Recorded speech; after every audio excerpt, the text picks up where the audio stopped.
Hello students, how are you?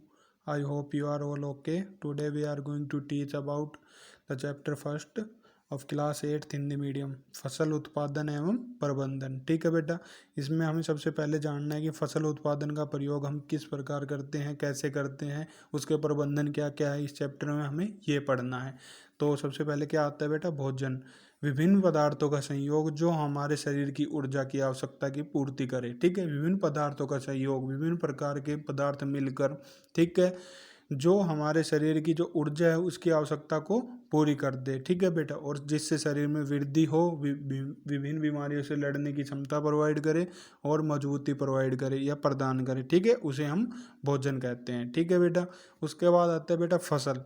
फसल के बारे में ही हमें पूरा पढ़ना है, फसल उत्पादन एवं प्रबंधन। ठीक है, फसल क्या होती है, एक स्थान पर एक ही किस्म के पौधे बड़े पैमाने पर उगाना फसल कहलाता है।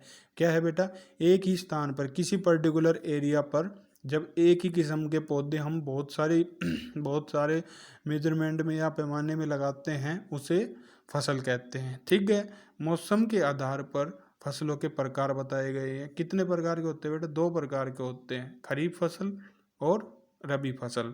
ठीक है बेटा, खरीफ फसल और रबी फसल। ठीक है, पहले खरीफ फसल क्या होती है बेटा, जो फसलें वर्षा ऋतु जो कि जून से अक्टूबर के बीच में उगाई जाती है, जैसे धान, चावल, कपास, सोयाबीन या मक्का। धान को हम चावल भी बोलते हैं बेटा, कपास, सोयाबीन और मक्का। ठीक है, उनको हम क्या बोलते हैं, खरीफ फसल।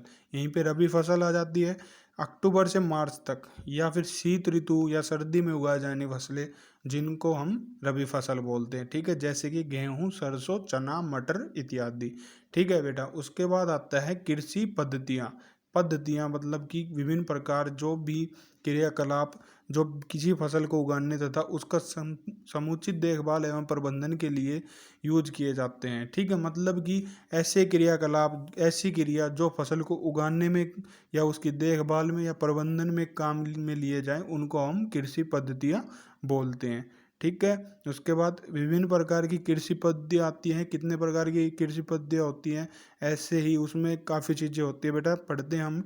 मिट्टी को तैयार करना, सबसे पहले बेटा मिट्टी को तैयार किया जाएगा, उसके बाद बुआई होती है। ठीक है, उसके बाद उसमें खाद और उर्वरक डाले जाते हैं।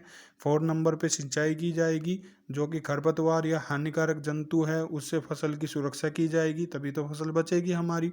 उसके बाद होता है फसल की कटाई होती है, उसके पूरे परिपक्व हो जाने के बाद। ठीक है बेटा, उसके बाद आता है फसल उत्पाद का सुरक्षित भंडारण। तो बेटा ये एक चेन बनी हुई है, जिसको हम हर बार जो भी कोई फसल उगाएंगे ऐसे ही चलेगी। सबसे पहले क्या होगा, मिट्टी को तैयार करना, ठीक है, बुआई करना, ठीक है, उसके बाद खाद और उर्वरक डालना, उसके बाद सिंचाई की जाती है। फिर फसलों को जो भी हानिकारक जंतु है या फिर खरपतवार है जो उनको नुकसान पहुंचाते हैं, उससे फसल की सुरक्षा करना है। ठीक है, उसके बाद फसल की कटाई होगी तथा फसल उत्पाद का सुरक्षित भंडारण किया जाएगा। यही बेटा इंट्रोडक्शन पार्ट था तुम्हारा इस चैप्टर के अंदर। बाकी का पार्ट हम नेक्स्ट वीडियो में पढ़ते हैं। Thank you.